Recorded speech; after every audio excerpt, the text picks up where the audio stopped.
Hello guys, Max here, and thank all of you who subscribed from previous two videos. And today I'm gonna talk about something special, something serious, and this video will 100% not involve me dressed in a women's clothes or some cut off hands.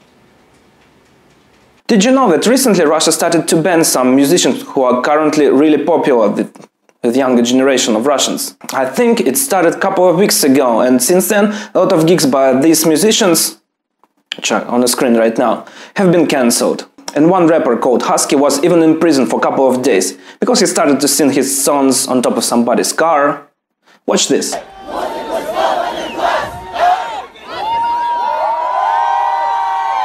Okay, was one funny side story about this shit also. And it's about how mentally challenged the Russian propaganda machine is. So, allegedly, this news about imprisonment of Haski got to some important fucks in the Putin's administration. And they called the local judges, so they let Haski go.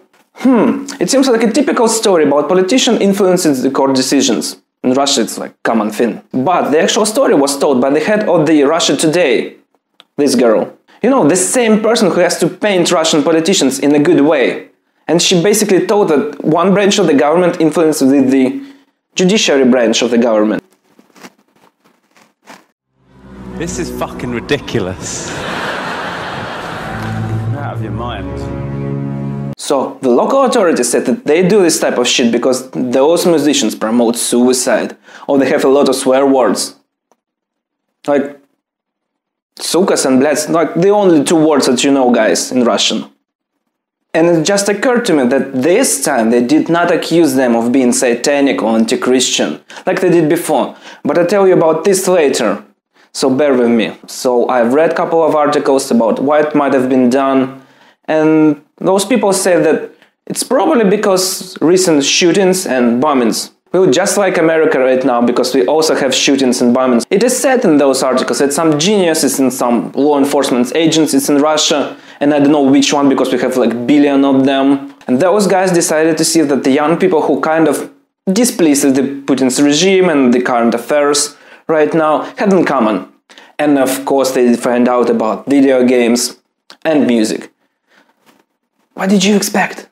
It's really hard to do something to the big game developers from Europe, from America, from Asia.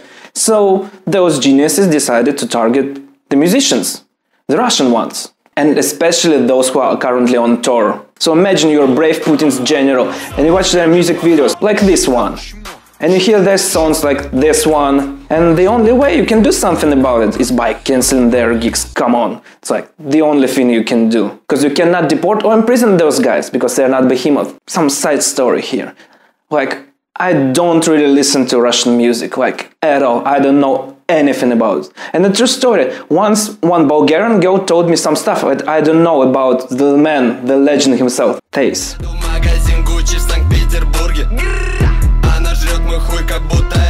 So I can't really dive deep into their music and tell you guys which songs you have to listen or what videos you have to watch. Except this one. Check it out.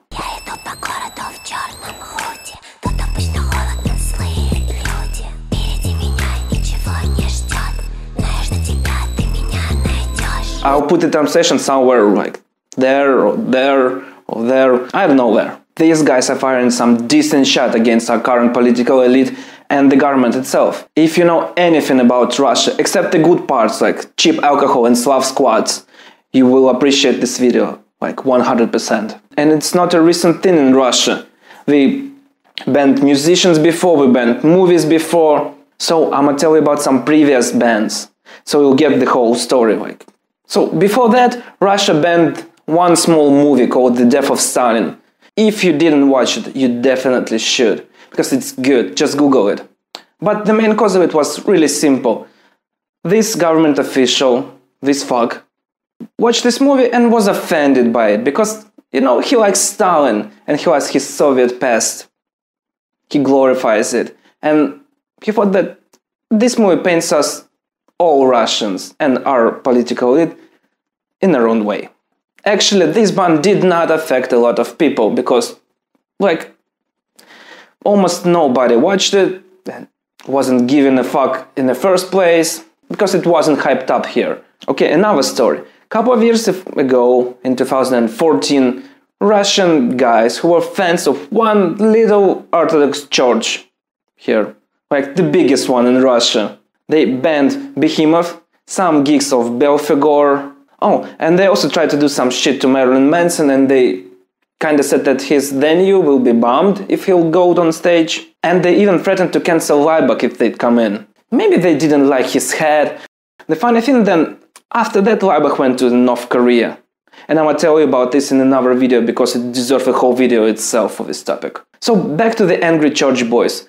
Okay, all of the musicians that were banned in around 2014, 15-ish toured Russia before, without any difficulties. And only long-haired fucks like me knew about that. So those religious people achieved some things with these bands. Yeah, okay, of course. First of all, musicians, managers, owners of the venues probably lost some money, and you maybe put some of them out of business. But the second thing they achieved was the bigger exposure to the normies. Fuck, even I traveled to Yekaterinburg to see Behemoth. Come on, it's one of my favorite bands. I even bought a book. And after this ban, I always tell this story about how they were imprisoned and banned from Russia to any my new friend. Oh, you probably listen to some metal. Yeah, do you know about Behemoth? They were banned in Russia, blah blah blah blah blah blah. And always when people come to my house to party, I can drink vodka, I play their songs.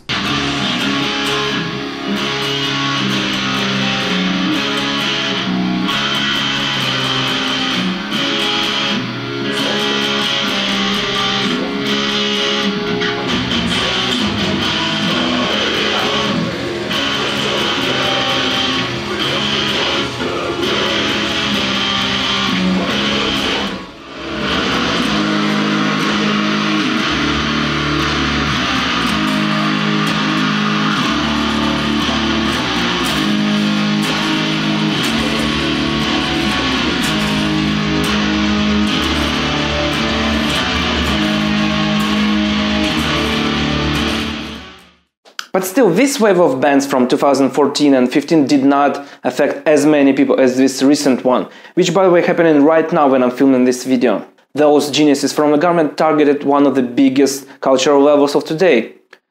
Current famous rappers and bands. And younger people are not dumb. They all understand right now why those artists were targeted at the first place. And it will not make them love Papa Putin more and they have more disdain for the current government. I've just read on Twitter that the proper way to ban those artists should have been the government appreciation, like give them medals or government awards or money. Come on, everybody would tell that those artists are sellouts now. And you know... I want to drink bleach, and you know! Okay, this is the end of my little rant about the current situation in Russia involving musicians and rappers.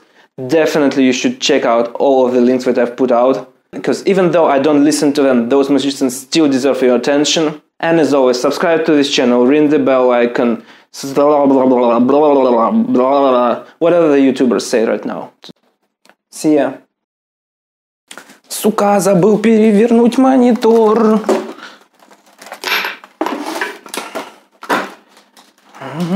Сука. Карточки нет, то места нихуя, я какое-то дерьмо делаю.